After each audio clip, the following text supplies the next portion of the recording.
Dans la vitre du wagon se reflète le visage d'un type pâle avec une moustache. Sur la tête, il porte un chapeau léniniste. Il me ressemble beaucoup et il note quelque chose dans un calepin avec un crayon épointé. La science du poème, ça se livre.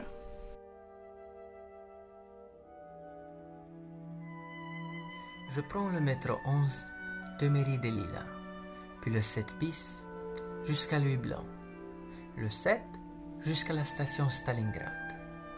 Le wagon s'arrête d'une telle manière que la négresse qui est devant moi, avec son enfant dans les bras, est projetée exactement au milieu du paysage chlorotique où un troupeau de bons moutons cornus pèse l'herbe tendre de la grande affiche où un vieux berger, l'ordinateur sur ses genoux, est en train d'écrire une nouvelle ballade, Mioritza, ou peut-être se prépare-t-il pour le référendum du 29 mai. La technologie ne compte pas le nombre des années.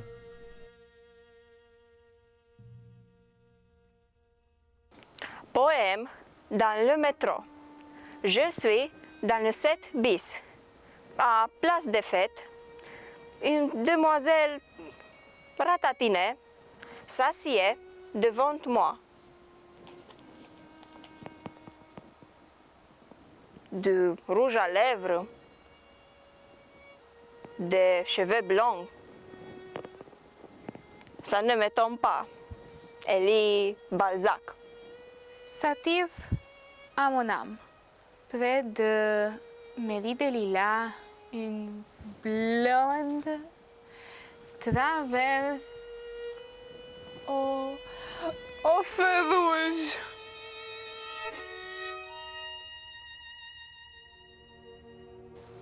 Sirène noire.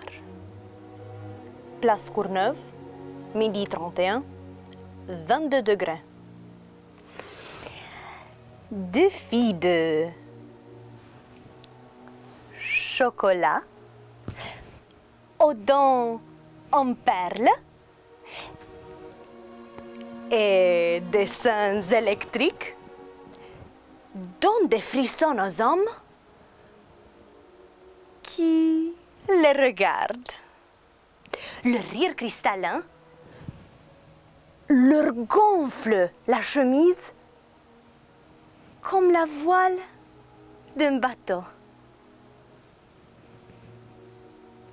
L'une d'entre elles force son destin. Elle lappe une glace. Non loin de l'affiche, avec la célèbre figure d'Einstein qui tire la langue. Faut pas être un génie pour apprendre les langues étrangères. Je me lie aux mains de l'illusion. Noces romaines dans la rue des Ors. En chemin vers la petite maison de Yon et Maria à Montreuil, où m'attend chaque dimanche le plat maigre. Je descends à Croix de Chavon. Je traverse la place où une tzigane de mon pays m'offre des narcisses. Elle me fait même une réduction et elle veut me dire la bonne aventure. Je lui tends la main et je lui demande si nous allons entrer en Europe. Nous allons entrer, monsieur, mais non sortir, comme le tzigane en France. Maintenant, nous sommes au Caravan, près du Stade de France. Je prends la route vers la rue des Ors. Je trouve la clé du petit studio dans la cave à sa place secrète. Avant qu'ils arrivent de l'église de Libourg, j'écoute les prophéties de Broucan à la télé. Je regarde la Roumanie inondée sous l'eau claire de mes yeux.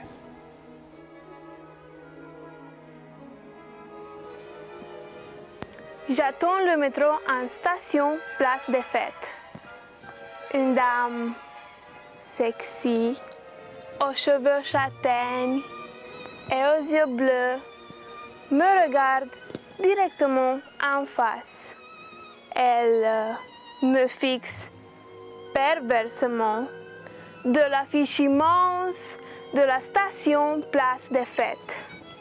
Elle suce son pouce comme un bonbon. Elle fait la réclame pour le fond de teint. Un microbe écarquille les yeux à son visage. L'autre rôde autour. Et donc c'est ça, la peau de bébé. Bobigny. Dans la station de tram de la rue Stalingrad, Bobigny, quartier communiste avec la faucille et le marteau sur les murs, 3 jeunes noirs exubérants et un café au lait font du spectacle. Se donnent des airs, crient, disent de gros mots et se frappent l'un l'autre avec les sacs d'entraînement. Ils font des signes obscènes à la négresse blonde du vis-à-vis. Tout à coup, l'un d'eux commence à imiter Michael Jackson. Une main sur le front et l'autre sur le sexe. Le vieil Algérien les regarde du coin des yeux. Ses tempes palpitent dans un accès de colère. Un frisson me traverse. Les civilisations s'affrontent ici même, devant moi. Paris 68. Sur une barricade, près du café de la Sorbonne, 2 jeunes se caressent l'un l'autre un peu d'amour. Ils s'embrassent longuement devant le monde qui regarde. Leurs langues se touchent dans une excitation frénétique. Un groupe de touristes à allure asiatique s'approche. Ils prennent des photos de tous les côtés et commencent à applaudir. C'est interdit d'interdire. Roumain de OH à Clichy. Sur la rue de Clichy, non loin de la maison où a habité et est décédé Georges Enesco, 2 gens de OH, nord de la Roumanie, en extase. Ils font des courbettes devant le panneau d'affichage, avec chacun une boîte de bière à la main. Aïe, quelle est belle, mon Guéo! L'un tire de sa bouche un morceau de chewing-gum et il le colle exactement dans le point où la mèche rebelle de Nicole Kidman vient d'entrecroiser le bout insolent du nez dans l'image « J'adore Dior numéro 5 ». Ha! Yo lui foutu la gueule, mon voici. Poème de métro. Dans le wagon regorgeant du monde du métro 13 monte une vieille femme, en jeans, aux traits aristocratiques. Elle porte un tricot de marin et une cravate de scout autour du cou. Elle a un sac à dos imprimé au nombre de ports du monde entier. Et tout d'un coup, elle commence à chanter en russe. Avec une voix nasillarde sous le soleil de Volga, elle répète à chaque phrase les mots machiniste et vodki. Elle se balance comme une ballerine et gesticule euphoriquement parmi les voyageurs indifférents, habitués au spectacle quotidien. À la fin, elle me tend la main et me regarde dans les yeux. Elle a les yeux bleus et clairs. Tu ne peux pas refuser. Et d'un geste machinal, tu glisses une fiche dans son porte-monnaie ouvert, comme un sexe de femme prête à te recevoir. Mais elle descend à Bastille, emportant ta mélancolie valaque, et commence sans entrave une valse avec un monsieur imaginaire, exactement sous l'affiche d'une Mona Lisa contemporaine.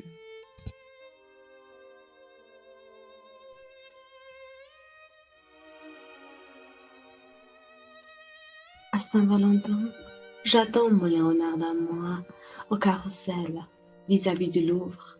On pourrait être toi-même.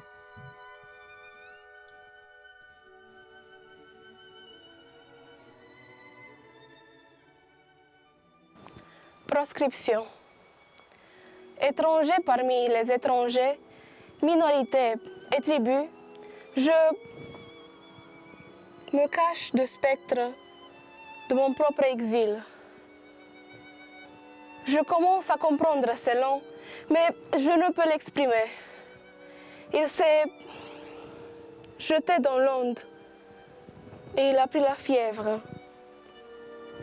Je me suis révoltée au seuil de ma jeunesse, ou peut-être je rachète des grands péchés seulement, ou peut-être le Tchernobyl m'a frappé dans une aile et je tombe directement comme l'ange de Marquez dans le poulailler. Étranger parmi les étrangers, je cherche un sens à la vie. Dans un Paris tout à fait inconnu, chaque jour j'ai bâti un verre, péniblement, espérant tricher, donne-moi un jour la mort.